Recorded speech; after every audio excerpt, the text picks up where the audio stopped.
I have not moved the light or the mic, and suddenly there's like a fucking dick shadow on my chest.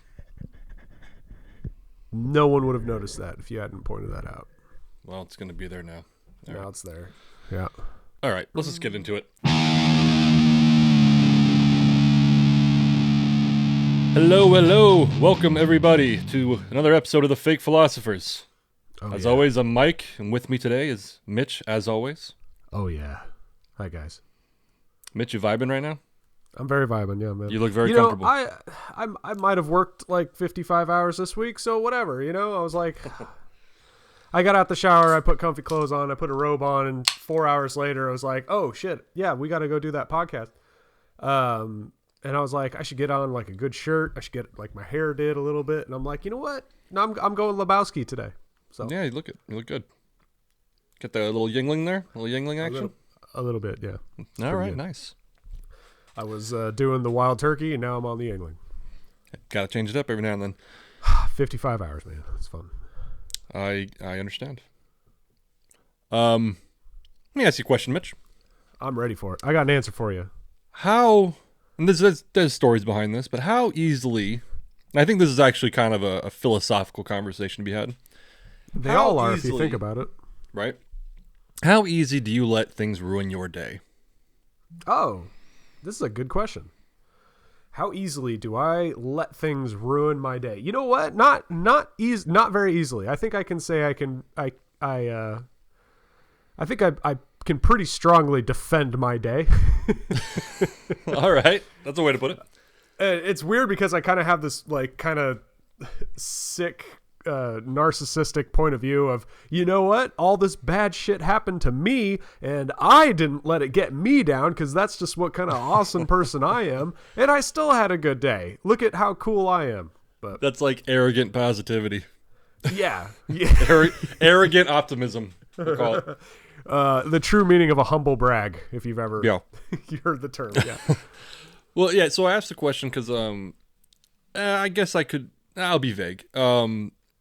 I just noticed things this past week at the bar and just in general at the bar and other places where like small things just like piss people off.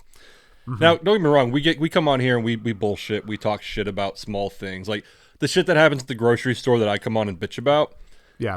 In real life, they're annoying, but I don't go home and take it out on my wife. I would say the lion's share of the jokes we make on this are us overreacting to very small things, and I think that's what a lot of great comedy is. For the dramatization, yeah. Yeah, like if it's the person at the express checkout, or it's shooting fish in a barrel, we're gonna explode and take it way out of proportion. Of course. But so. Because the thing that I was going to talk about this last week might be too specific, and just in case someone from the bar is listening, I don't want to get into it. Okay. But for example, years ago when I was still bartending at night, and this happened on multiple occasions, different people. At the end of the night, when it's like last call, I would get on the jukebox because like I get a lot of free credits because of reasons. I would go on my buy you songs like. Well, no, so the jukebox guy who runs our jukebox, he'll hand out like gift certificates a lot. And then I signed up for a program since we quote unquote own the jukebox, that every week, depending on how many purchases there is, I get free credits. Oh, okay. So anyway, so I always have credits. And I used to, like at last call, since I'm not paying for the credits, I would put on shit songs. Like the Pokemon theme song is on our jukebox. So I would play that. I would play like Happy Days. I would play like bullshit. Yeah. For the purpose of like running people out. It's the last call. And I remember I played the Pokemon song at one point, and this guy got so fucking mad. Like so mad. And so naturally I just went back to my phone and I played it again, and I played some other bullshit. And it wasn't even the last call yet. I just kind of did it to be funny. And he got so mad that he was like, give me my fucking check. He didn't know I was putting the songs on. He just heard the songs. So as far as he knew, someone put that song on. Someone was putting this music on, and he got mad, like legitimately mad, closed his tab and left. Wow. Okay. Because he was so mad. And on multiple occasions, I actually did that to several people. If I didn't like them, I would play songs I don't like without them knowing, and they would legitimately get pissed off and leave. Yeah.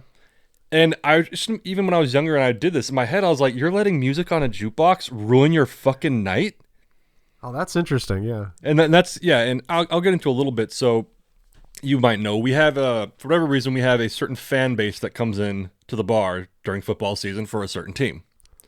And given the latest playoffs, I'd imagine it was particularly rowdy.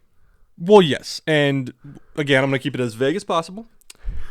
And even though I love our regulars for the most part, like, there's several of them that, like, they know this crowd comes in on Sundays. They know it's going to happen. Okay.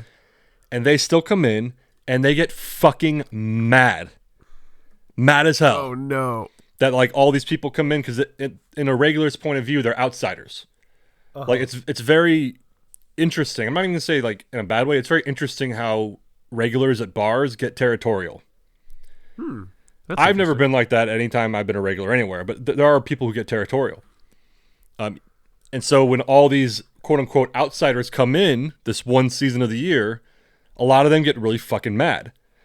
To where this past weekend, one of our regulars got into a verbal confrontation with, like, kind of the leader of that fan group. And, like, told some of the people, like, you don't fucking belong here. You should get the fuck out of here. And got, like, into a verbal confrontation. And he got pissed off. He said, now look here, Chief. I'm not taking that shit.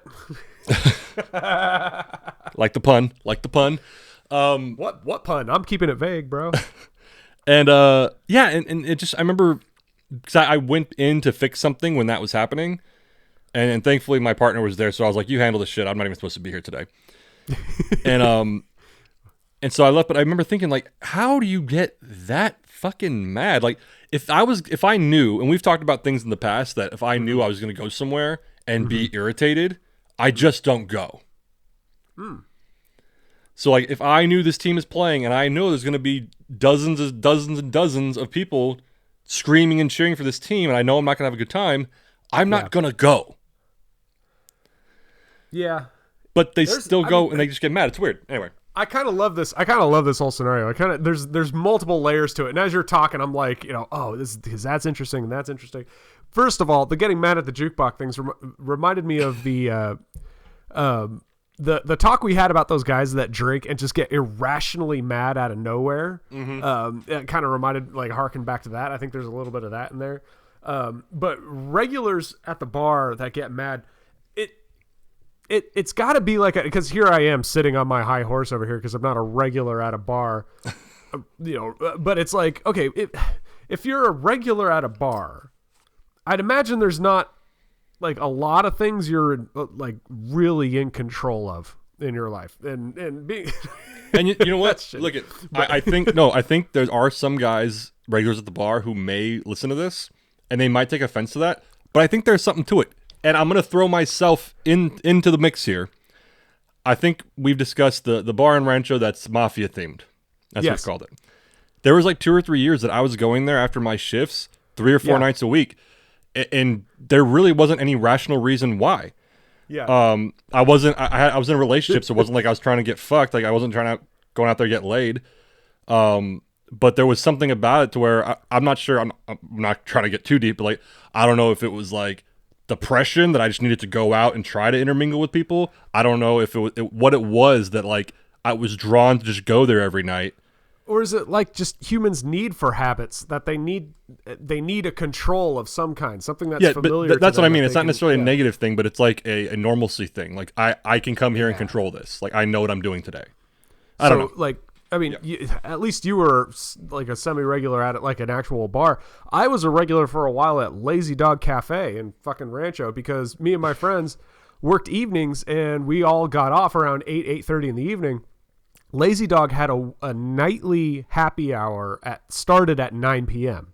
And since we all started work at like 11, 12 p.m., we were up till 1 or 2 a.m. normally. And it was just like, we weren't like, graveyard shift, but it was like a later shift. No, I get it. So we'd go to happy hour and like, we thought we were just living the life. We had happy hour every night at Lazy Dog. To the point where, we were like, who's this fucking guy? Think he can come in and just, look at this bachelor party over here, thinking they're just going to come and do it. And meanwhile, the Lazy Dog is just like, it's like a cooler Chili's, really. And here's a bunch of like losers right out of college talking about how they're like the regulars at the bar of Lazy Dog. So, but yeah, no. If I thought about it, it'd be like, well, yeah, because that was the only thing we really had control of. It's like, yeah, Lazy Dog's always there, and we can go there and have a good night. But Sure, it was just interesting to me, and I've made these observations before of territorial regulars and how like yeah, they sometimes will look at people and they'll be like the audacity, kind of like you said. the entitlement of the toxic regulars, we'll call them. And I remember, I'm gonna try to be vague, but I mean whatever. When I was bartending a lot, I'd have regulars where like I'd be busy, and if I didn't get their drink right away, and I was serving some people that they don't know, they would get irritated.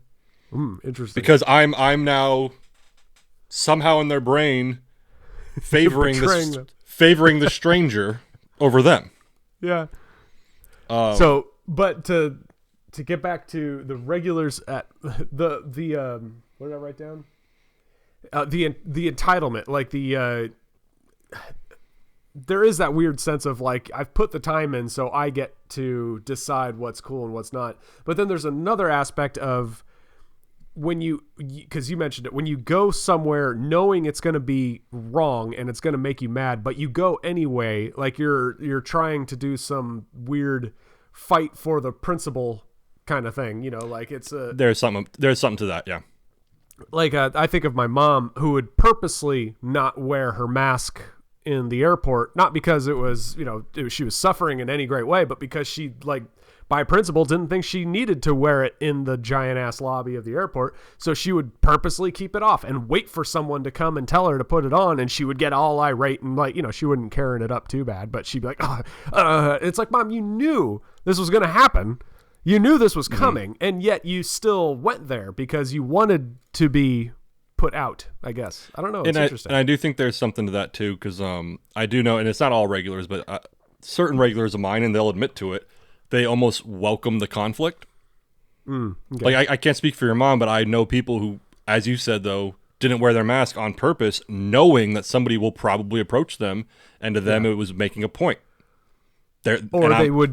Or they would go to restaurants knowing that restaurant absolutely requires the mask, and they would go without wearing the mask, knowing it, on purpose. And so when they say, exactly, wear the mask, you'd be like, oh, really? Really? I have to wear a mask, just to dig up shit. And I don't know why, but that's what I thought of when you described the people that are irate at this fan group. They know they're going to be there, but they go so that they can purposely be put out. It's interesting. It is interesting. It's there was a term for it that I forgot, where it's almost like it's almost like a challenge. Like for instance, and I don't care talking shit about these people. I think I told you, like, we used to have a lot of issues with biker gangs, biker clubs, biker clubs, not biking. Where you can call them biking clubs. Fuck them. You know biking what? Clubs sounds a little less harmful. All you California biking clubs, you don't scare me. 2,000 miles away. Biking clubs. We used to have some issues with them, and they knew our rules. You can't carry weapons, you can't wear your colors, you can't wear, nothing affiliated. But they would still come back, and they would still try to find loopholes. They would still try to do this and that, and like we would always get in conflicts. So we're like, I'll be honest, I've had my life threatened by a fucking biker guy, like a president of a biker club. Holy shit! Because I didn't let him wear his fucking cut with their logo on it. And I didn't let him bring in a gun. Like, it's stupid shit. But I remember one of our security guards at the time, we were talking about it, and I was like, if they get so fucking mad and unhappy every time they come in, why do they keep coming here? And the guy he brought up, he's like, it's almost like a challenge. They don't like being told they can't do something. Yeah. And even though they get in a conflict every time, it's a pride thing. Like they're open to the challenge. They can't be told no. They want the challenge. Interesting. I'm not sure how that applies here, or if it applies here, but there is something. It's absolutely in that same vein. I think it's that same ballpark, man. That same pot of honey. It's that same theme. The whole thing. It's like that same kind of thing. You go in there welcoming a challenge, or you go in there to purposely start a fight, or whatever. Some people are just looking for a fight. Yeah, and I don't necessarily think these regulars, in regards to the specific issue, are looking for a fight. But as I said, let's say the mafia themed bar that we both used to go to at different times. If I knew there was some sort of big party or St. Patrick's Day, Yeah. that I hate that holiday, if I was still a regular there, I would not go there on St. Patrick's Day. Because I know it's going to be a shit show. I know it's going to be a bunch of fucking amateurs and it's going to be a nightmare. So I'm not going to go there. I'll take a day off. But there's absolutely those people that go on purpose to be like, you're celebrating St. Patrick's Day? Really? Really? Mm-hmm. And yeah. Yep. Yeah. And because they're cool. It's almost like a weird kind of hipster. The hostile hipster kind of thing. The hostile hipster. That's what we're going to call him. I don't know. It all stems from the same kind of, that same root feeling of, I don't have a war to fight. I don't have a purpose. So I better go create problems so that I have something to fight for. Mm-hmm. Huh.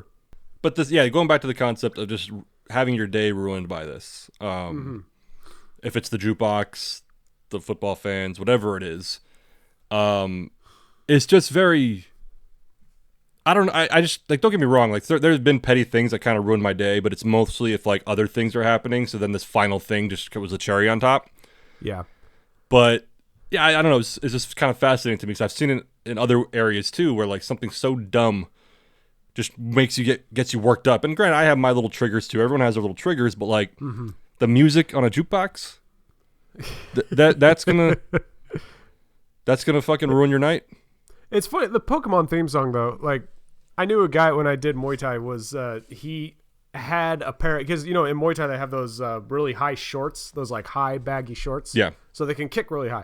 Well, and they usually have some like Thai writing on them. They'll usually have like Red Bull insignia or Roosters or other weird shit that the Thailand puts on their shorts. Anyway, this one of the coaches at the gym I was at, he had Pikachu on his shorts. They were like yellow and blue, shiny like shorts, and he had like images of Pikachu on his shorts. And one of his fights, he was like on the fight team and all that. But one of his fights, he actually had his walkout music was the Pokemon theme song. And when he walked out to the ring, and it was "I want to be the very best," and everyone was like, "That's fucking rad." And he's wearing the Pikachu shorts, and it was like a good time. He's like, "I don't take this too seriously," yada yada. And he went into the ring and they fought, and he kneed the guy in the chest so hard he passed out. And it was kind of like, whoa, okay. All right. Well, that's kind of steering away from it, but like even like there is some, it's different, but like so, and this will kind of link back to what you just said. So double IPAs at the bar, right? They're higher than 8% normally. They're stronger, so we don't serve them in anything but a pint or even like a tulip glass, a 12-ouncer. Oh yeah, because they're stronger. We don't want people getting fucked up. I mean, me personally, 22-ounce mug of double IPA. Yeah, me personally, like I drink double IPAs all the time, so I could take them. But the average drinker, no, because I'm a fucking crazy drinker. I'm not bragging about it, but anyway. But so we serve it in either a 16-ounce pint glass or a 12-ounce tulip glass. To a craft beer drinker, there's nothing wrong with a tulip glass. In fact, most beer should be served in a tulip glass because of the aromas and blah, blah, blah, blah, blah.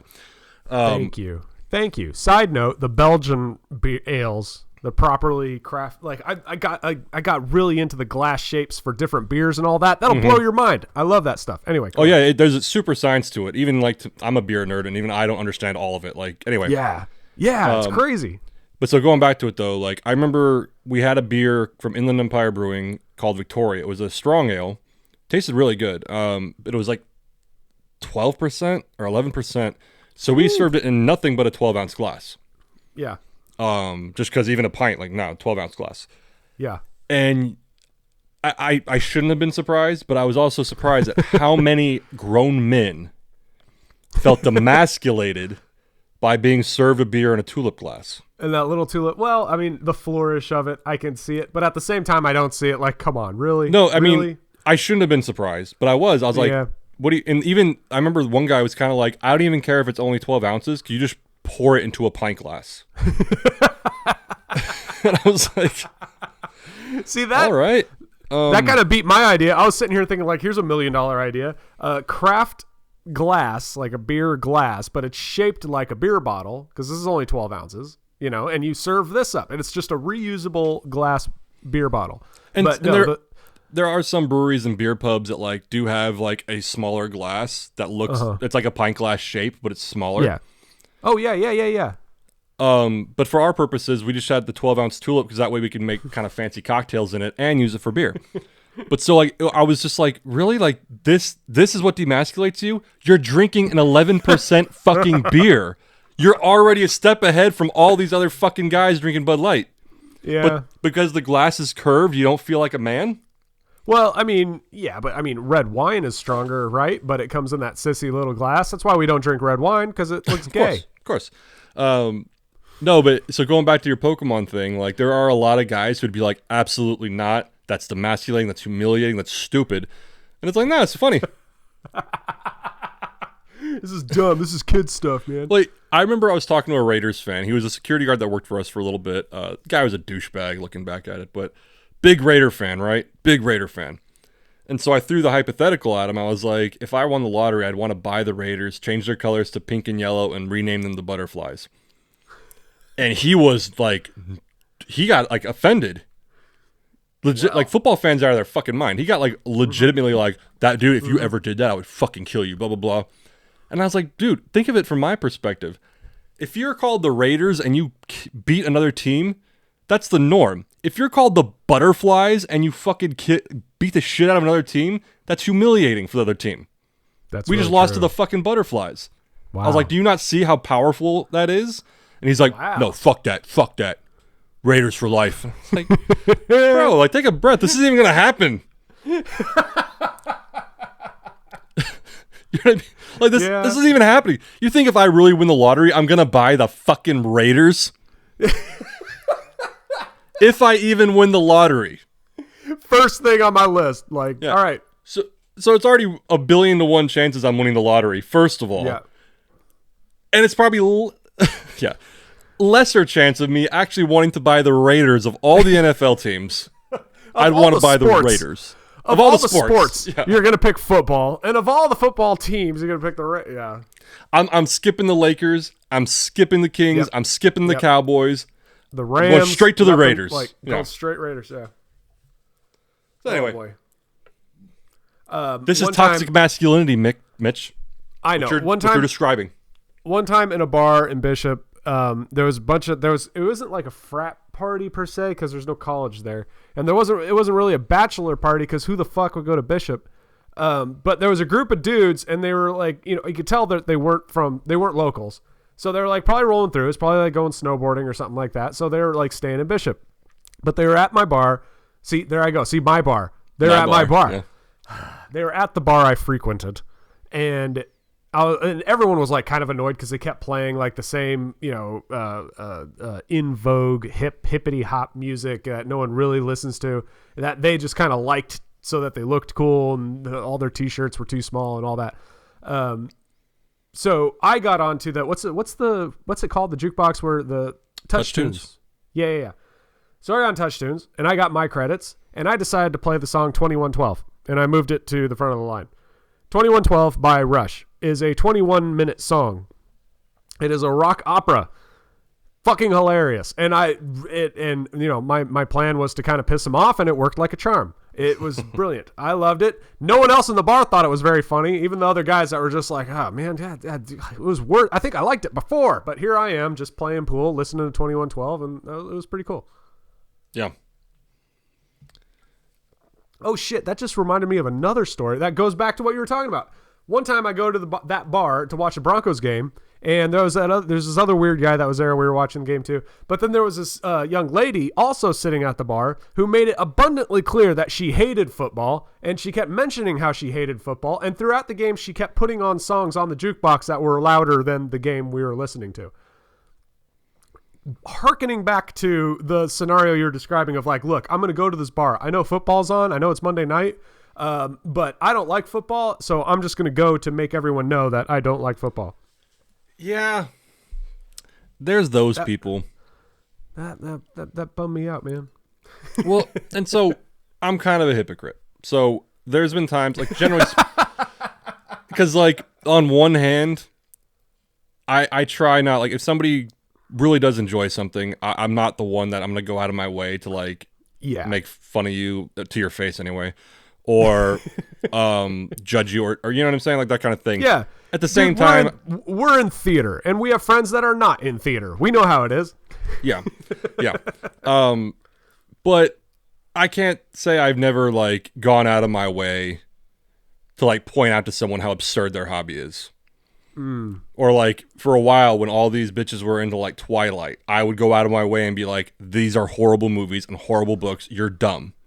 Yeah. When in reality, I should just be going whatever. So for a woman to go to a bar to do that is kind of irritating, though. It became obvious like an hour into it that she's like, okay, she's a single lady going to a bar to go pick up some dudes, and all the dudes are looking at the football game, and so she's kind of like, well, what the hell? So I get it. Yeah. So what hobbies or likes? Because you said Twilight, and that's a really good one. What hobbies warrant someone going out of their way to hate them? The proper player hater, like, where is it called for? So my go-to, I think there's certain. I'm not going to say genres of music, but there's certain musical artists who I'm like, I don't see the appeal. Like not even, it's like, so for instance, I don't like country. But same. I could hear a country song and be like, I could see if I did like country, I'd probably like this song. Sure. Yes. And there's some country songs that I actually do like, even though I don't like the genre in general. Fair. But like, there are certain country singers that I hear them and I'm like, this is just dumb. Mm-hmm. And so I'm a fan of hip hop. I think Iggy Azalea is a fucking nightmare of a rapper, and and so when people like put her music on purpose, on purpose, I'm like, what are you fucking doing? Yeah. And maybe because I look into it more than a lot of people. I think we do that, just coming from entertainment. Having our toes dipped in entertainment, you kind of look at it differently. So Iggy Azalea, when I first heard her music on the radio, I think the song was called Fancy. I'm so fancy. Yeah, that dumb fucking song. And it's ironic because the first words in that song are, first things first, I'm the realist. And then you look into who this bitch is. So when I first heard that song on the radio, I remember thinking to myself, this is probably a black artist, but she sounds like she became a rapper, kind of like Tommy Wiseau wrote and directed The Room because he saw movies and was like, I could do this, and wrote The Room based off of movies he's seen. You know what I'm saying? Yeah.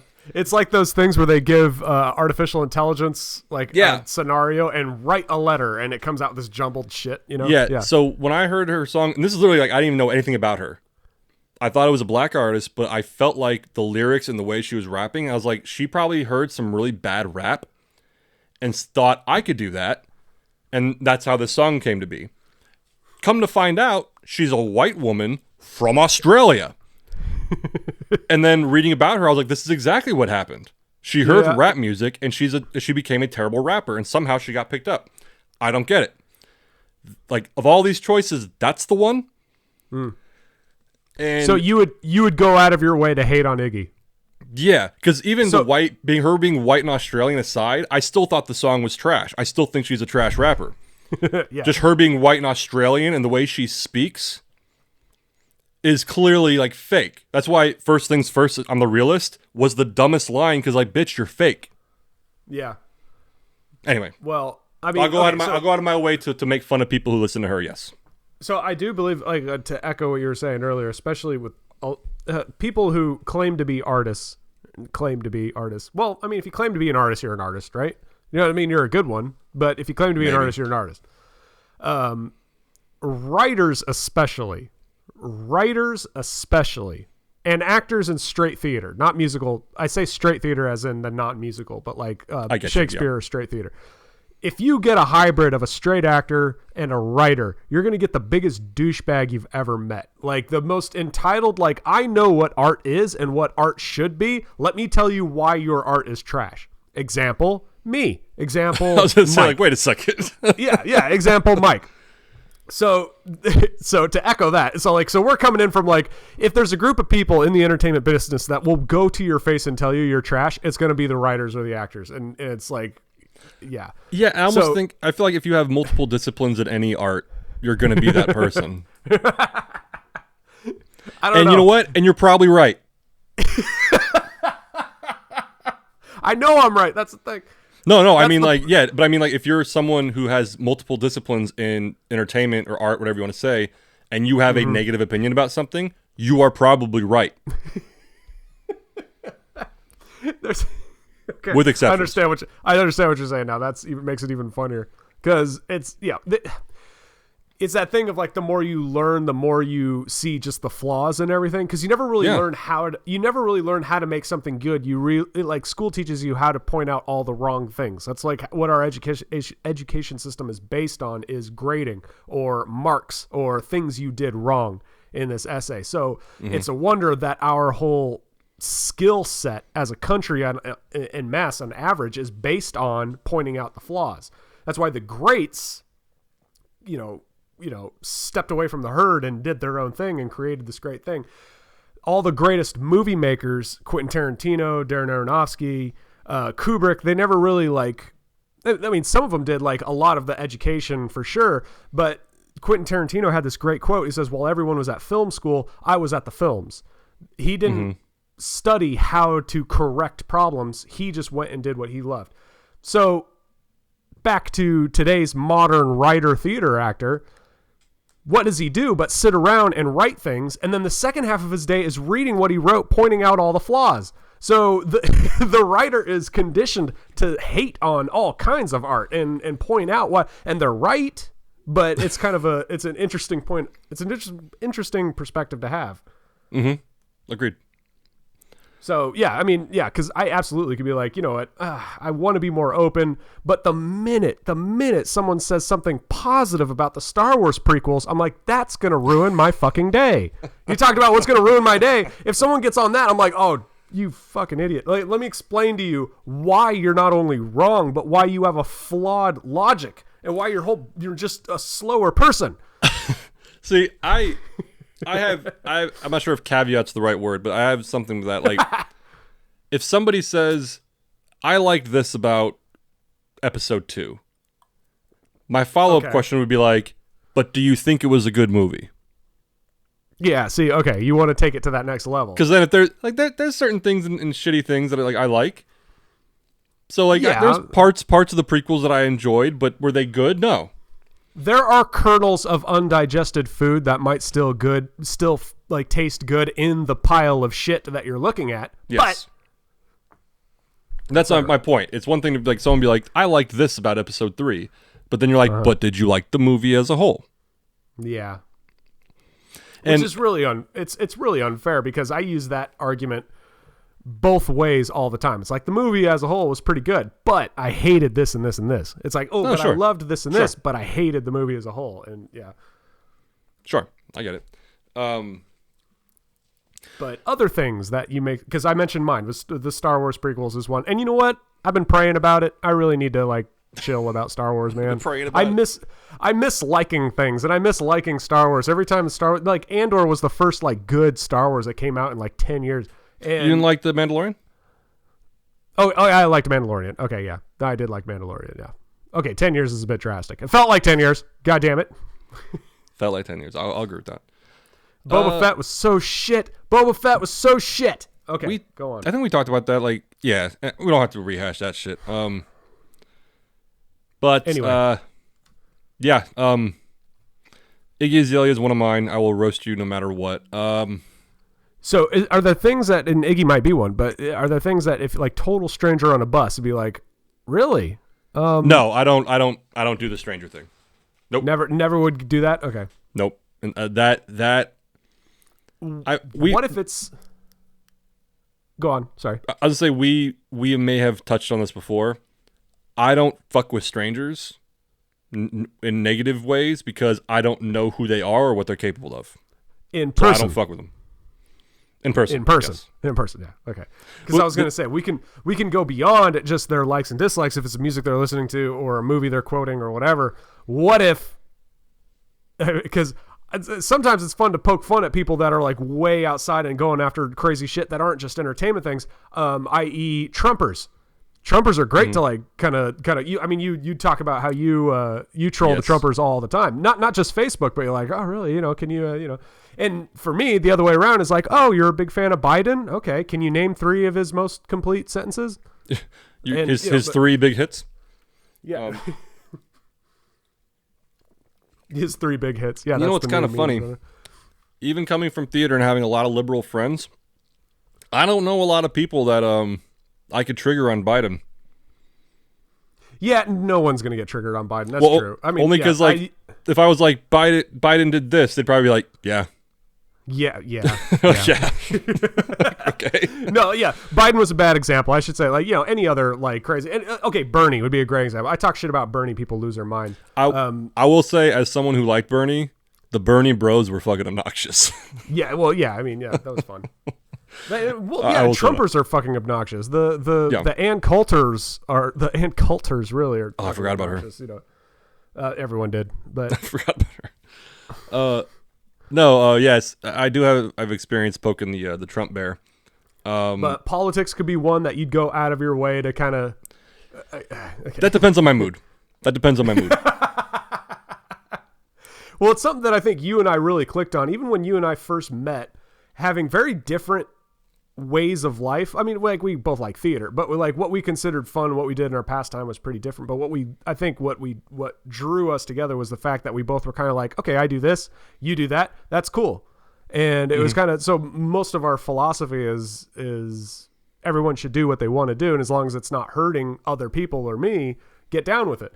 But if you like Twilight, I'm coming at you, bro. Like, there's going to be some. If you like Twilight, you're hurting me. Yeah. If you play Iggy Azalea in my home, you're coming after me. If you like the Star Wars prequels, you're hurting my childhood, man. I gotta. You're offending me. You're triggering me. Yes. Yeah. So politics is an easy one to go after because everyone does politics. But I'm trying to think if there's other things. I know, like I said, musical taste. There's nothing that I'm gonna approach a stranger about, in person. There was a great meme. I forgot who the person. In general. No, yeah, but there was a great meme that it was like on Twitter or something where someone was like, I forgot who. Let's just say Mike Tyson. It wasn't Mike Tyson, but so we have a name. Okay. That someone's like, yo, Mike Tyson sucks, blah, blah, blah, blah, blah. And then Mike Tyson responds on Twitter going, how about you say that why don't you say that to my face or something? And the guy's like, no, because you'd beat me up. Like, just straight up like, no. That's so good. Yeah, I think I remember something like that. Then the quote-unquote Tyson, it wasn't him. It was like, fair point. Fair enough. Fair point. I think it was Tyson. Oh, no, it was like The Rock or something like that. It was something like that. It wasn't Tyson. Yeah. It was some athlete, but the guy was like, no, because he'd beat me up. Fair point. But as far as, so I'm not going after someone in person, but as far as on the internet, I will sometimes, if it's a movie that's absurd, I have commented on people. I poked a lot of bears when it came to Die Hard being a Christmas movie. Not because it bothers me, just because it makes me laugh when people overreact about it. Well, I should clarify then. We're not talking trolling. Things that actually bother you, yeah. Things that, like, because Iggy, I can tell, obviously bothers you. You go out of your way to talk about it. There was someone was talking about, there was some movie years ago, it was like Tree of Life, Tree of Sun or something. It was that Brad Pitt fucking movie. Tree of Life. Yeah. Someone came out and started talking about what a great movie that was, and I lost my mind. And I was like, let me explain to you why you're fucking retarded. And went through why this movie was terrible. And I felt like shit afterwards, but, I was right. I will say, I can't think of a specific, I mean, I can, but I don't want to. Think of a specific example. Sorry. I don't want, it's Friday. This goes back to what you said about the writer-actor having, like, a superiority complex. Mm-hmm. So when I hear people who don't know, this is kind of specific, but like that don't know shit about writing or about storytelling or anything like that, critique a movie and not make any sense. Okay, that does irritate the shit out of me.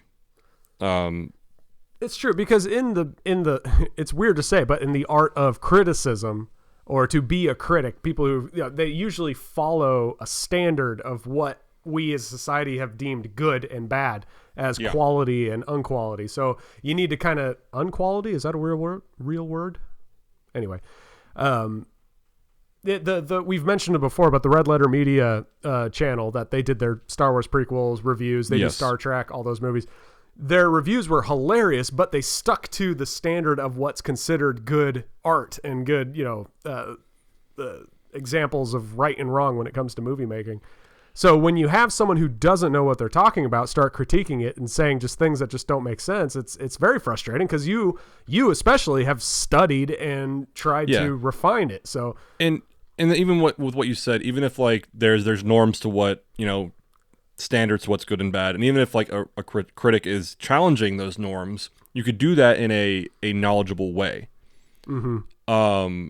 And so when I hear and we have friends who I've gotten into it about this, to where like they make, and I'm fine with like regular people just commenting like, oh, I like that movie, I didn't like that movie, that's fine. I could eat food and not be able to express the certain little taste, but I could say I like this, I don't. right, But it's when they start making critiques that don't make sense. yeah. And then I have to explain to you, like, have you read Aristotle's The Poetics? Like, what the fuck are you? You don't know what you're talking about. It's just poetics, but whatever. But like when people are like, I have no idea.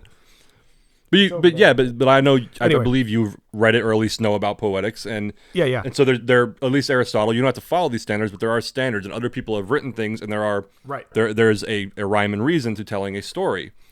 See, I get that feeling when I go wine tasting because I haven't developed a palate enough to know.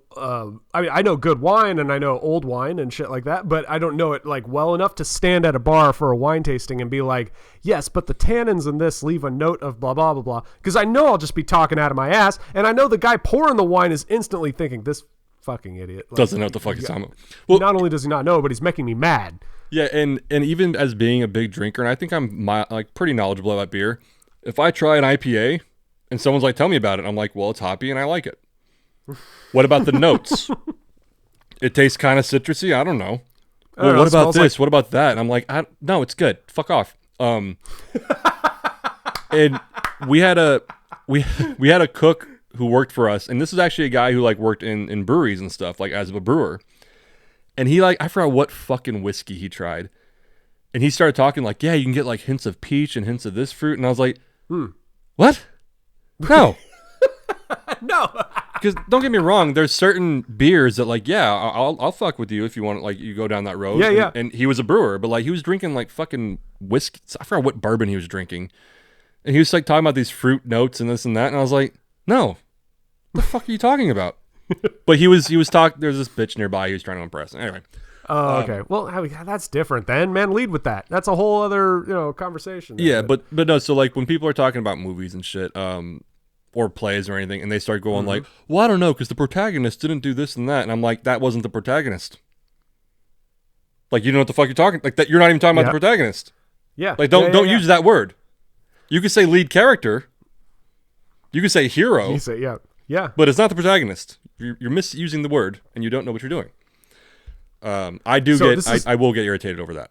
It's kind of blowing my mind because now I'm applying it to things I do know about, or I've been with family members who know about a particular thing. My dad and I we were in the generator business.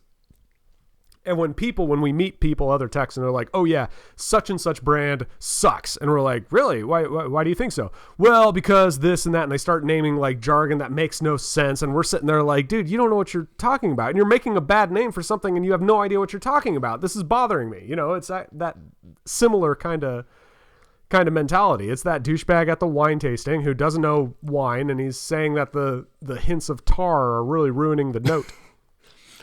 I'll say this. Imagine if me and you were out having a beer. We're single in this scenario. Okay. And some cute chicks are sitting next to me on my side, and so I'm talking to them, and they happen to say like, "Yeah, we're probably gonna call an electrician because our electricity went out because someone hit the breaker, blah blah blah." And then before you say anything, I start talking about. I'm just gonna make shit up now. I'm like, well, have you checked have you checked switch 3 in the breaker? Because if you flip it back and it doesn't spark, then you should be fine. But if the breaker is on off, just hold it. If you just push it over and you hold the breaker, it should be fine. If it's flipping back, just hold it. I can only imagine. I mean, granted, you'd probably think I was just fucking with him, but if I was being serious, you'd probably be going like, Mike's a fucking moron. What? Just hold the switch on. Yeah, just take it. Yeah, because I love this scenario because like truly, if that like if I'm saying like for real that happened, I would know you're just fucking with me. That's why I said like yeah. I'd be like, dude, there's two gorgeous girls sitting next to you and you're trying to fuck with me? What are you doing? Like, you know, but I could see that scenario happening where like a friend thinks he knows and like, but doesn't know I know what I'm talking about. Well, let's say we're strangers and because this has happened to me. This has happened to me where I'm sitting next to a total stranger and he's saying something to some girl that's just completely wrong that I happen to know about. And I'm like, dude, what are you? I don't want to cock block this guy, but someone's going to get hurt. Someone's going to die. I remember in college when Erica, my wife, and I first kind of started seeing each other, we were at this bar we would frequent. And the server at the time was kind of a grad student who was friends with her. And this is just one of those. Was he cute? Was he a nice guy? Oh, he looked great in a skirt. It was a she. But no, and she came over, and this is before. I just got checked. This is before Fireball, the whiskey came out. This is before that. Oh, wow. So there was a shot called the Fireball. And if I recall, it was like Rumplemint, cinnamon liqueur, and vodka. I forgot the fuck, but irrelevant. So she comes over, and she's like on her break, and this bar was cool, so she was having a drink on her break. And she came over and took the shot. And I was like, oh, like what kind of shot is that? Granted, I'm like 22, but I grew up in the business. I was like, oh, what shot was that? She's like, it's called the Fireball. I was like, oh, it's in the Fireball. And she was like, let's say vodka, I forgot. Vodka, Goldschlager, and cinnamon liqueur. And to those who don't know, Goldschlager is a cinnamon liqueur. It's a cinnamon schnapps. And it's clear. And then typically, normal hot cinnamon liqueur has a red color to it. So my question, I just asked her, I was like, oh, so I think there's maybe Tabasco in it too. Anyway, it doesn't matter. I asked her, I was like, oh, so why the extra cinnamon liqueur? Is it just for the color? Because you're putting two cinnamon liqueurs in the same shot. Ultimately, just different colors. And she was like, what do you mean? And I was like, oh, Goldschlager and then the extra cinnamon liqueur. Like, is the extra cinnamon liqueur just to color the shot red? And she was like, what do you... And she kind of looked confused. And I was trying to explain to her, I was like, you're putting two of the same liqueur in a glass, but they're just different colors. So, like, is that why you're putting... Instead of just doing a shot of Goldschlager with Tabasco or whatever. And she was like, oh, no, honey. Like, she didn't say that, but she was kind of like, no. The cinnamon liqueur is strictly for flavor. It's not alcoholic. And I was like, what? What? And she said it so confidently. She said it so confidently. Wow. Yeah. And I was like, it's cinnamon schnapps, right? And she's like, yeah. And I was like, and she's like, yeah, it's not alcoholic. It's just to add to the cinnamon flavor. And I was like, okay. Like, I was like, just cut it off. I was like, okay. Dude, I love moments like that because two amazing things happened. First, you doubt yourself and you're like, wait, is it alcoholic? Right. Wait, I don't know if schnapps is actually alcoholic. Two, they own it so well that you're like, I'm not even going to fight this. You're on it. You know what? Go for it. You know what? It's wrong, but you're right. That's why I didn't fight it. So same bar. I remember she walked away, and granted, Eric and I weren't like together yet, but I remember like making a joke like, you shouldn't hang out with her anymore because she's dumb as fuck. Anyway, and she was serving, like she was bartending and serving there. Like, what the fuck? I remember same bar several years later. I had graduated, I'd moved home, but I was up there visiting some friends, and I visited was in Vegas. And so an old roommate of mine came with his girlfriend at the time. At the same bar, different server, obviously, different bartender. And the bartender, who didn't really work there when I lived there, but whatever, we were at the same bar. I was having a beer, he ordered a beer, and then his girlfriend ordered a Baileys and cream. And I still remember just going like, oh my God. This bartender was like, oh, did you want like vodka in it or anything? And the girl was like, no, just Baileys and cream. And she's like, okay, so you're not drinking tonight then? And she was like, Baileys and cream, yeah, I'm drinking. And she's like, oh no, Baileys is not alcoholic. Did you want alcohol in it? I just remember like I visibly like put my hand on my head like, is this bartender that fucking dumb? Oh no. And so the girlfriend, her name was Trish, I could say that. She was like, looked so confused, and I was like, yeah, just put vodka in it. Just put vodka in it. I was like, just put vodka in it. Just end the conversation. Just put vodka in it. Oh dear. And even Trish, who wasn't too bright herself, was like, when the bartender walked away, she's like, I didn't understand the question. I was like, no, you're fine. Like you are 100% validated in your confusion right now. Just don't think about it. Validated in your confusion. Just add the vodka. You're fine. So, drinking would be. I'm not okay. We'll remove the. Okay, I'm going to go up to strangers and intervene. But a scenario where you know someone. Let's say you're in a play with someone, a castmate, okay, a cast member or whatever, and they pull some shit like that. Bailey's. Oh, so non-alcoholic. You would go out of your way over and be like, hang on. Let me explain to you why you're dumb. I would do it politely. Okay, or at a cast party and someone starts playing Iggy's latest album or single or whatever, you would go out of your way to be like, what? At a cast party, if they started playing Iggy Azalea, I would It's like, look, we're all here to celebrate, and you're ruining my evening. I wouldn't stop it, but I would start comically. Like I wouldn't go off on a tirade. Yeah. But I would start making jokes about the song and about whoever put it on. Okay. Like I wouldn't ruin the night, but I would like make sure everyone knew that the song was stupid. Or if like the cast came over for like a Friendsgiving or something, and someone brought up a particular point of view on a character development in Sister Act 2, you wouldn't necessarily go out of your way, but you would stand your ground. You were there that night. Fuck you. At first, I was like, wait a second, I have a story, and I was like, wait, no, Mitch is trolling me. I've seen Mike get into it. Well, I don't know. Mike wasn't really getting into it. To go back, I'm talking about a Friendsgiving night. Mike didn't really get into it. All he did was stand his ground. He made his point and he defended his point about a character in Sister Act 2 and a particular character like path in Sister Act 2 and their motivation behind it. If you haven't seen it, good for you. Anyway, another person at this particular Friendsgiving was very passionate and opinionated about the other point of view of this character and development and decisions made. And have you seen that viral video of the two guys fighting about the Wicked Witch of the East or whatever? Yes, I have. It was like that, but legit. Because that video is obviously pretty staged and embellished. But I remember I got a bit of it on my phone of Mike and this other person screaming at each other about this particular character. I wasn't screaming. I raised my voice, but I was not screaming. That's okay. That's fair. That's true. She was screaming. That person was screaming. To be fair, it was one of the best things ever. But like, so that's why I'm like, I will talking about.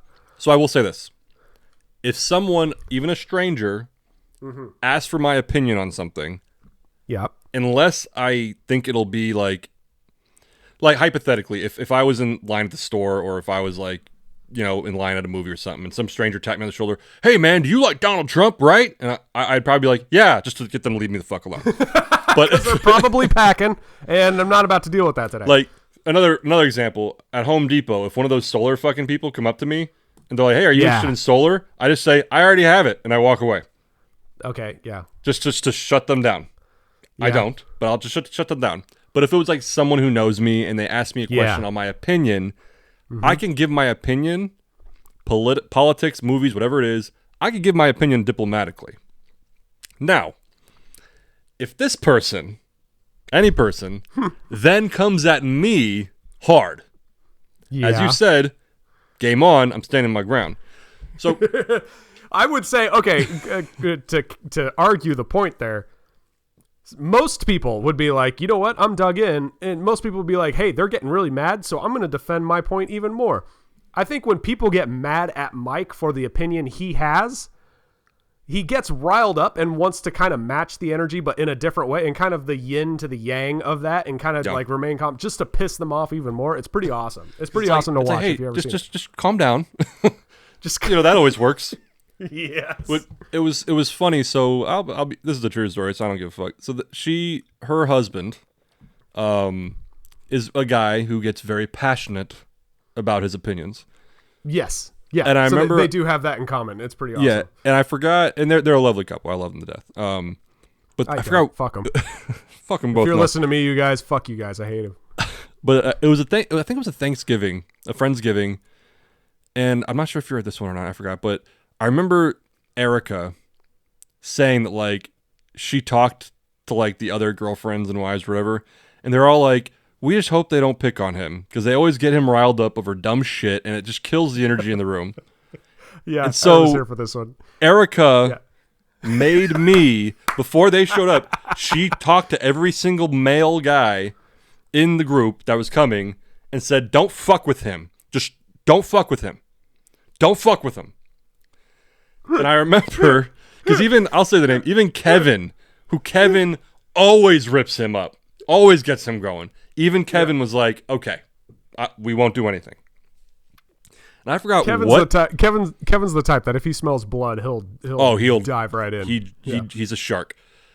And I forgot what we were talking about. I wasn't even talking to him. I was talking to someone else, and he heard our conversation and came over and started getting mad. And I wasn't even trying to troll him. I wasn't doing anything. He just started getting in his zone, and I looked at Erica and I was like, see? I was like, I didn't do anything. He started it. And so he was getting as he does. And I remember I looked at like her and like I looked at his lady and I was like, is this game on? Because we didn't start it. And even they were like, okay, go. All right, fine. They're like, okay, go. Like, you tried. You tried. You know what? Good on you. You tried. Because, I get that. No one wants to be ganged up on. And, hey, let's keep it civil. But when the motherfucker's starting it. I was about to say something really bad. I'm going to say it anyway. And this is not a direct comparison, but it's kind of like. Should we waive in case we change our mind and want to edit it out later? No, I'll put it on. Because this doesn't really apply to him because he's still a dear friend and he's harmless. But we'll call him Sea Dog. There you go. Sea Nut. But there was, God, this is gonna sound bad. There was a kid in high school. I love it already. Several kids who were in the mentally challenged classes. Okay. And so naturally, you try to be nice to them. You try to treat them with respect. But when they're fucking pricks, you're like, well, fuck you. Oh no! That was too real. I still remember it was like an assembly or a rally or some dumb shit high schools do, and I was sitting with this guy Jeff, who this will be relevant. Black guy, super religious, one of the nicest guys I've ever met. I actually bumped into him like a year or two ago at a store, and he like gave me. I haven't seen him in years, and he gave me a hug, asked about my family. I didn't even get to ask him any questions. He was just inquiring about my life. How are you doing? Blah blah blah. Wow, and he gave me another hug, and just a great guy, even in high school, a great guy. And this kid who was challenged was like running up the bleachers because it was the gym at Owanda High, and he was like running up the bleachers near us. And I think Jeff, I forgot what Jeff said to him or if he said anything, but the guy were those wooden foldable bleachers that went into the wall? I don't think ours were wooden. I think they were like some sort of metal. But yes, they might have had bits of wood in them. But either way, I'm trying to paint the picture. Indoor stadium, yes, indoor gym, and this kid, he was just like running up and down the bleachers, and I forgot how he came across Jeff, but like he like bumped into him or something, and Jeff was like, "Oh, I'm sorry," like excuse me. And the kid just looked at him, and I'm going to censor myself, but he's like, "You better be sorry, bitch ass N-word." Because he was also a black guy. It wasn't like a white guy. But he's like, "You better, you bitch ass N," with the soft A, not the hard R. Yeah, okay. But he started like, "You bitch ass N," and like walked away. And Jeff was like, "Oh my God." And I was like, "Oh my God. This kid is a fucking prick." Like if Jeff was like, we talked about the guy I knew in high school who was like straight thug, who like liked me. If it was him, this retarded kid would be on the ground. Like, like I don't know how we got to this, but no, there was like my mom always like said growing up, those weird kids, those weird kids are not even like the differently abled, but like the weird kids that didn't have any friends. My mom always said, yeah, but I made friends with them growing up when I was in high school, and they were the nicest guys. The geeks, the the outcasts, the different, they were different and they were cool, and and they weren't cool, but they were cool, and you get to know them, and it turns out they're really great people. So I went into high school with that frame of mind, and like, here's this weird kid talking to himself in the cafeteria, and I'm like, I'm gonna go befriend this guy. 2 days later, you're like, holy shit. Yeah. There was a guy. This is so fucked up, and I doubt he'll ever see this. I don't even know where he went. I wasn't friends with him, but there's this guy at Etowanda. Everyone Drop called some him names. I forgot his name, but everyone called him the Harry Potter kid. Okay. And the reason why, he didn't really interact with that many people from what I saw, but he would always wear the same big, not trench coat, but kind of like cloak with a hood. Not even like a Jedi cloak, but it was like this big dark green cloak. I still remember him. He had like long hair, and he would wear like these almost aviator glasses all the time. And no matter what time of day, if recess, lunch, whatever, he was always like sitting by himself, like kind of on the ground against the wall, reading, no matter what. But and it would be, even if it was hot out, he'd always have this coat on. And so people would just be like, oh, the Harry Potter kid. Because, I mean, And I remember thinking, I never really interacted with him. I'm not somebody, I'm not going to approach a stranger, but like, but I always thought, like, I wonder what he's about. And then my last semester in high school, I finally did my first play, and he was in it. Oh, and I was kind of like, interesting. I'm gonna, like, it was Midsummer Night's Dream. So you know how like the lovers kind of know each other, then like the fairies, and it's all kind of segregated. Yeah. So I was Oberon, so I was in the fairy group, and he was he was the guy running the play. I forgot the name of the character. Puck? No, like the mechanicals who were like doing the play. Oh, yeah. Yeah, I forget his name too, but he was the guy who was like directing it. Yeah. And we all met that guy. Yes, and so he was a good actor, and I only interacted with him a few times, but like, it was one of those things I was like really interested in, like actually getting to know him. And he wasn't like a jerk, but he was super weird. And it was kind of one of those things where it's like okay, yeah, like this is what I assumed he would be. Oh yeah. It wasn't, but it was so unfulfilling because I thought, like your mom, that like this it would be enriching, like getting to know this person who I didn't know, and then it turns out he was this fucking really weird guy. So there's sometimes those guys that get into your crew, because I have one in mind that is the book nerd, the science experiment guy, the super smart, a little bit socially awkward, but he has his quirks, and he's at the same time, he's like got a heart of gold, and he's just the coolest guy ever. And he's in our crew, and we kind of poke fun out of him, but if anyone else poked fun at him, we'd kill that person. That's our guy. That's our guy. Yeah. That's our guy. We make fun of him, that kind of thing. So there are those guys out there that you're like, you know what? People, if you give them a chance, they're amazing. And most of the time those people have friends, but most of the while there's those people that are like, oh shit, that's why, you're like kind of eating lunch by yourself, because you hate people as much as they hate you. That's interesting. There was another kid. This is actually, this is a really interesting story to me. So, like, let's just be honest. We'll see if it's interesting to me. Take the test. You know how when you're a kid, because like now as an adult, I don't really give a fuck if you're gay. Like, I'm not homophobic. Like, if you want to be trans, whatever. I'm very whatever. I don't care. But when you're a kid, there is like connotations, like, oh, he's gay, like, right? Yeah. And so I remember it was fourth grade. This kid, I'll say his name. His name was Moses. He came to our class like he was. When you cut. What's awesome? What's awesome is there's going to be a bunch of people that went to your school at your age that are thinking, God, who the fuck could that have been? Right. Because you could have said Matt, and they'd be like, "Ooh, I wonder if they're talking about the guy or whatever." No, but Moses. Which one was Moses? It's pretty specific, yeah. And he came. When I've never had this experience, thank God. But like when someone moves or whatever, and they have to rejoin a new school and a new class midway through the year, so they're automatically a target. Yes. Like very rarely has someone came in a new school brand new and just gotten along. At least at first. So he came in, and he was effeminate, right? Okay. And I remember like we were playing football at recess or whatever, and like we're picking teams, and I still remember actually like going, you know what? Because I watched all the feel good movies. I was like, I want to give Moses a try. He's the new kid. I want to give him the try. And then we started playing, and I was like, God, he's fucking terrible. And the more, damn it! But the more I remember like giving him a chance, and the more he got comfortable at the school, the Yeah. more he became a fucking jerk. Oh no, yeah. And so, and I just remember, like, it was this weird, like, especially as a kid, you watch the feel-good family movies, you want to give the new kid a chance. Like, he's not feeling comfortable. He wants to just be Yeah. welcomed into the school. And Yeah, so yeah. That And you're was, like, that was my mind frame. And then, like, when he started becoming this jerk, I was like, hang on. in fourth grade language, I was like, well, fuck this kid. It's like, no, but you have that conflict of, I know how the formula should go. And this is not how the formula is going. What is wrong? This is wrong. This is wrong. Yeah. And I remember just going, like, into middle school, still knowing this, because he was in classes with me every now and then, and just being like, this kid is so fucking intolerable.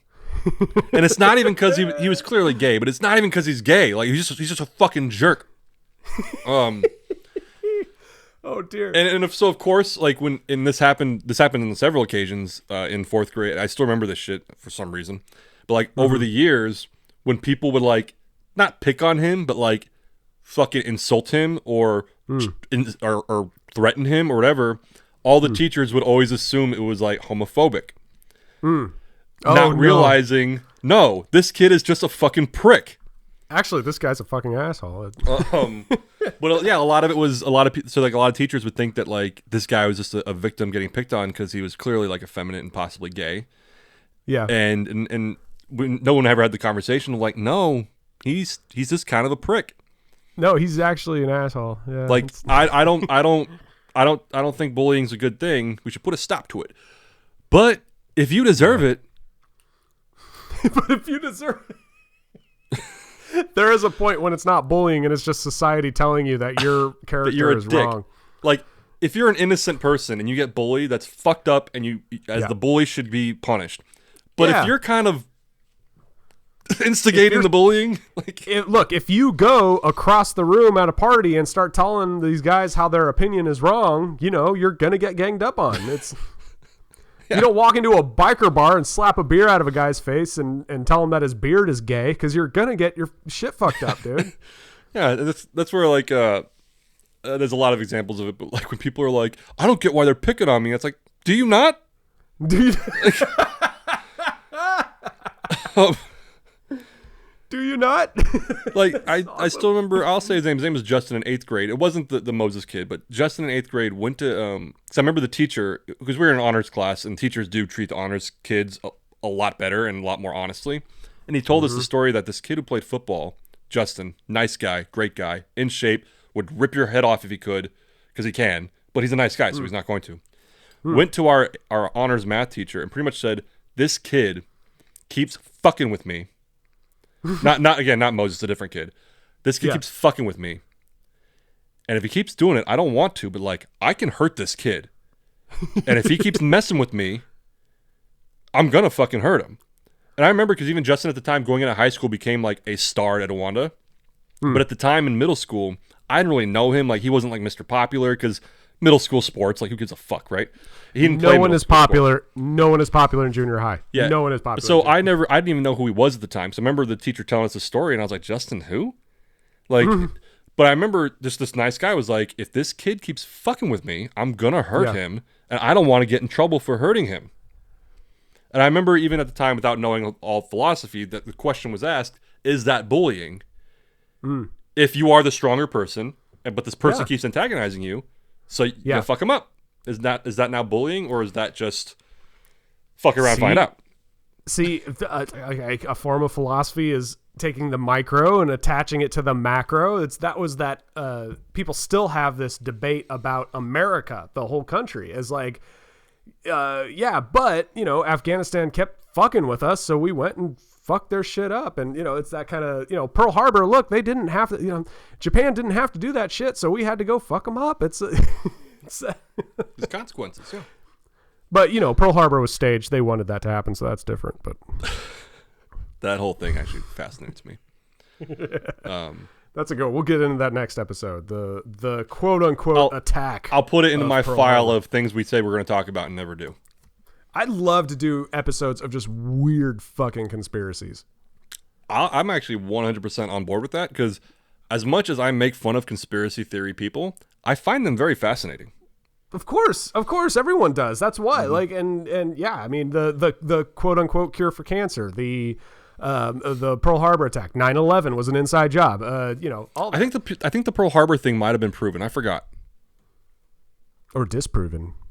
No, as in I think, and we can go on a different episode, but I think someone actually, like, there was proof that, like, they could have warned them.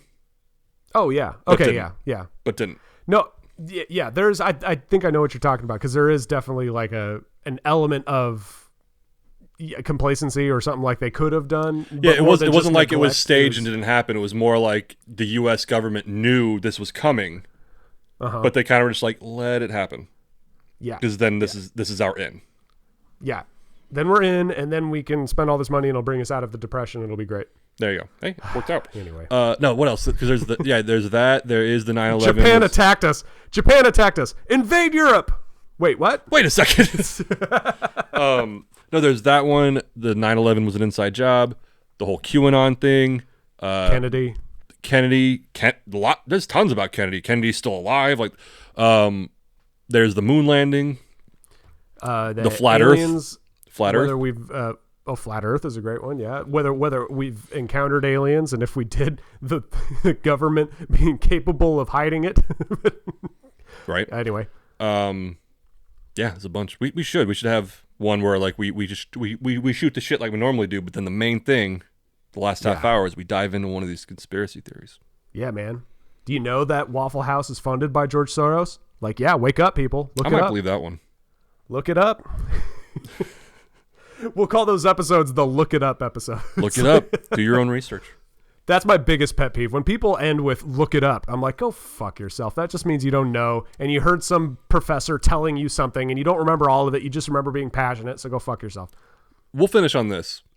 Okay. I don't like that either, because, so, hypothetically, let's say you put forth some idea. Make it up. I'm going to say, because it's semi-relevant, be like, hey, you know what? The whole Biden family, they have this family business going on where they're involved with the leaders of the Ukraine, and not only Hunter, but Joe Biden's brothers, they're all taking bribes, and they're building this political power, bro. Look it up. Okay, so, perfect example. So let's say you assert that. Because this goes back to the burden of proof.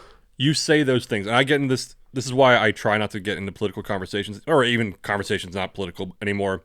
And then I say, how do you know that? Like, do you have a link? Like, I would love to read what you've read. I'd love to read what you've read. I'd love to see what you've seen, because I haven't seen that. And then they do your own research. Look it up. And I'm like... That's it exactly. Oh, my God. I'm like, what? Because, like, yeah, and there are times where, like, do your own research is okay to me. But it's different when, okay, because what you're describing in scenario one was someone passing the buck of, look, I've made an assertion, it's up to you now to disprove me, right? That burden of proof is what you're talking about. Yes. Versus, hey, according to this study, this and this and this, you don't believe me? Look it up. Yeah. Here's the link. Yes. Because I will say this, I'm not a hypocrite. If I've made an assertion, and when I get in these political discussions, this happens, and they say, you say that, prove it. First thing I do is go, okay, Google. I type in my question. I'll find a legitimate source, lay it out there. So when someone tells me something, the 2020 election was stolen and there's proof of it, I say, I have not seen the proof. I've actually Googled trying to find proof. Can you provide me with the link to the proof? You need to do your own research, Mike. I can't do it for you. Like, well, I guess you don't give a shit. If I find your wife cheating on you, I'm not going to show you the evidence. I'm not going to show you the photos I took. I'm going to tell you to find your own photos. You find your own photos. That was amazing. I want to stop and go back and look at that, because that was an amazing quote right there. Because it's like, I'm not going to show you the photos I took. I took photos that I kept and put in my folder. I'm not going to show you them. I took them, but I'm not You go find your own photos. You go find your own. Mike, my wife's cheating on me? Are you fucking serious? Like, show me the photos. You know what, Mitch? No. Do your own research. You go get your own photos. I've told you the truth. You look it up. No, we see it a lot in. Well, we see it a lot. I see it a lot in those viral videos that make it when people are interviewing people at rallies or whatever. Because the people at rallies never really do research. They just kind of go out there and start yelling. People go interview people at a pro-life rally, and the people are like, "No, man, they're systematically like destroying the youth of America. Look it up." And they continue on this whole thing, and it's like, whoa, like. Hold on. They make this assertion. They say, look up, like, this is common knowledge. Look it up. And it's like, no, it isn't. No, it isn't. You can't just glaze over that. That's a huge assertion. I mean, my opinions about those segments on shows aside, the whole, if you are going to make an assertion. Yes. You either, granted, in those segments, like, you're not going to have the website offhand. But, like, you need to be ready to make that claim and to provide at least some sort of knowledgeable, substantive backup. No, but you see it. You see it all the time, especially with like early 20s aged, usually white people, and because you saw it during the BLM. You see it in the BLM riots too, and they're like, no, the cops have legislation out where they systematically hunt down black people. Look it up, and then they go on and start screaming and throwing pepper spray and all that shit. And it's like, whoa, come on, we could have a conversation. You can't just make these radical claims and then pass the burden. And that's what's the worst thing about it. And being a Trump critic, I said this during when Trump was president. I've said this about Biden during Biden's presidency. I've said it about Black Lives Matter. I've said it about QAnon. I've said about all this shit. There are legitimate criticisms and things you could argue. So why make shit up or why go in this like, for instance, we're going a little long, but I'll make this point and we'll go. For instance, Donald Trump. I don't like the guy. I don't think he was a good president. And I'm a hipster when it comes to it. I didn't like him for years before he was president. So, OG. Anyway. Go, Mike. But when people still say he told people and encouraged people to drink bleach. Just logically, I'm like, I remember that press conference during COVID. What he said was fucking stupid. What he did not say was to drink bleach. You know what I'm saying? So criticize him for what he said, which he said that we should experiment on using disinfectants in injection. That's what he said. Yeah. Still a dumb fucking thing if you think about it. But so make fun of him for that. At least say injecting bleach. Still not completely accurate, but at least it's more accurate. But the whole Trump was trying to get people to drink bleach is not true.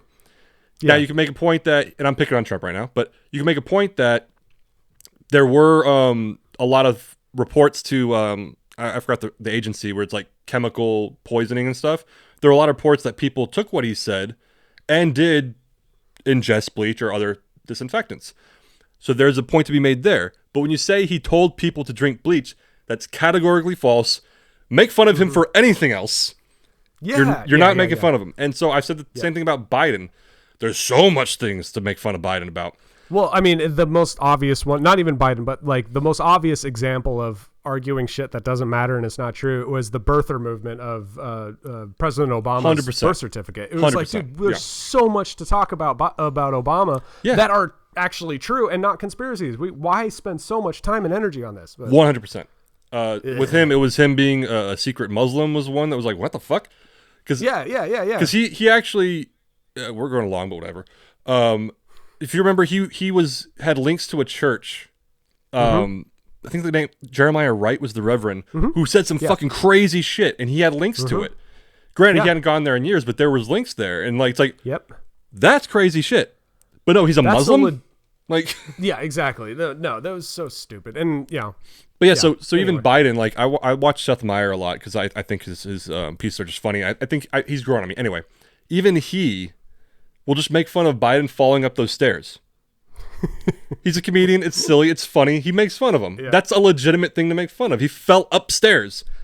I did that once, and I'm glad nobody saw it. Yeah. And so, but if I was a politician, I'd expect it. I'd expect to be made fun of for that. Yeah. What are you gonna do? You're the fucking president, and you fell upstairs. Yep, gonna take this one.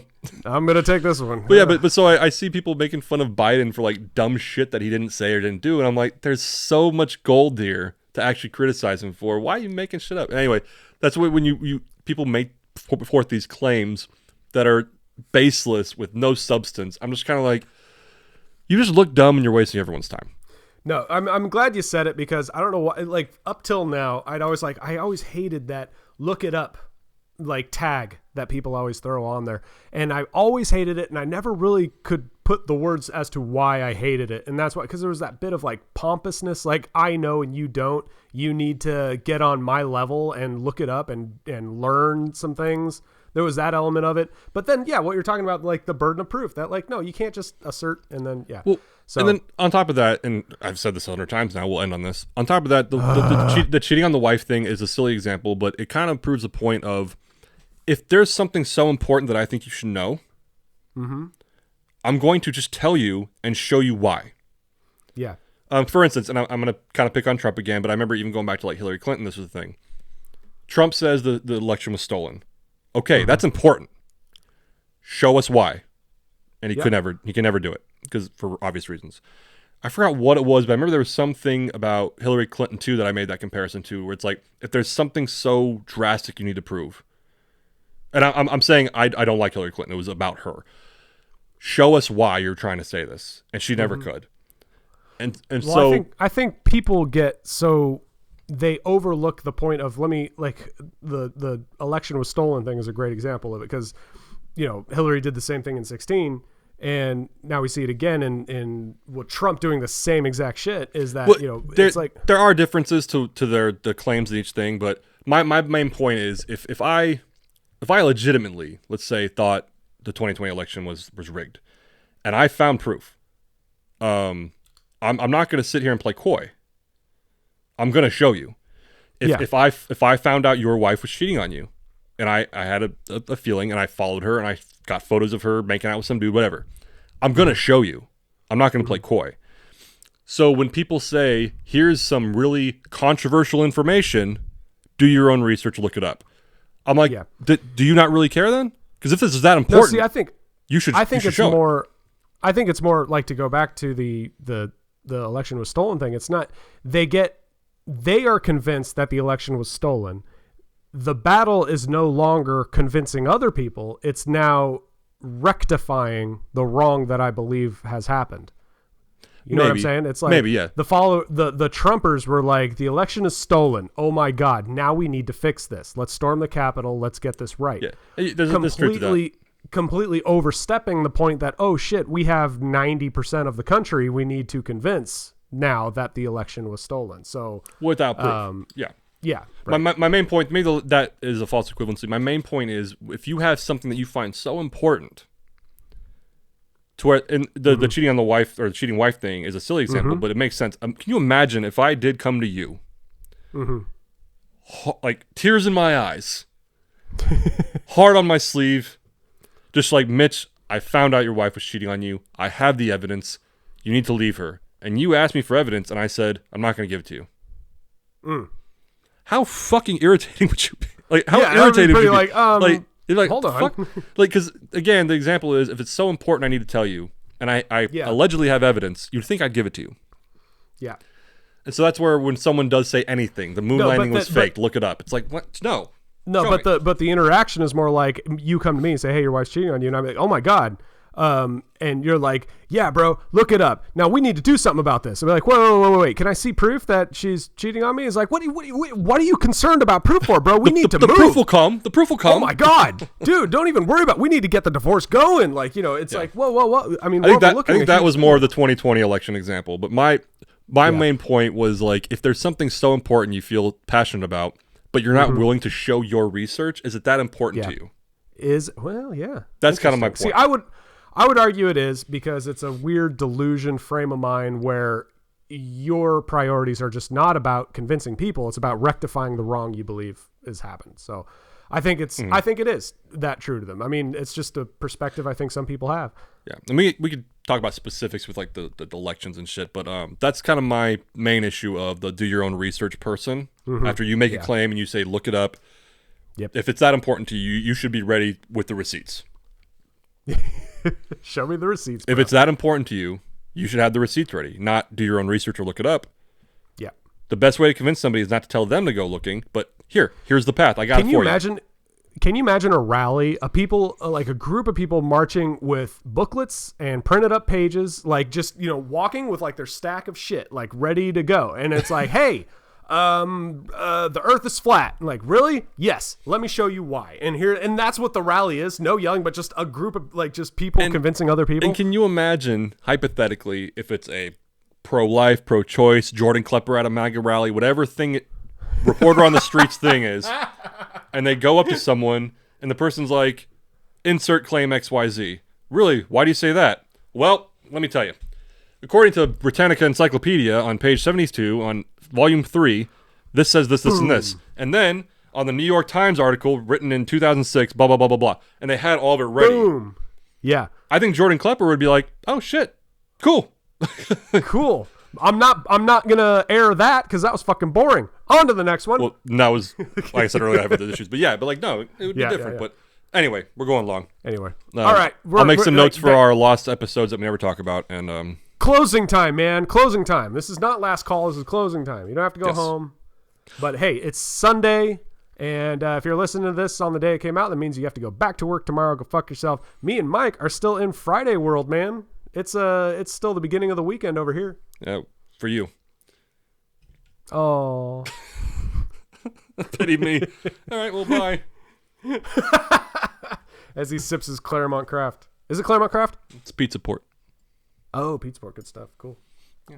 All right, man. All right. Well, hey, have a good weekend. Hey, everybody, have a good week. We'll see you next time. Yeah. Bye. Shit, I realized as I was like going to close this episode, you can keep this in. This is funny. As I was closing this episode, I realized, oh shit, Mike brought us in. He should take us out. But I just took charge there, man. I don't give a fuck. All right. I mean, I'm mad, but it's not a big deal. That's fine. All right.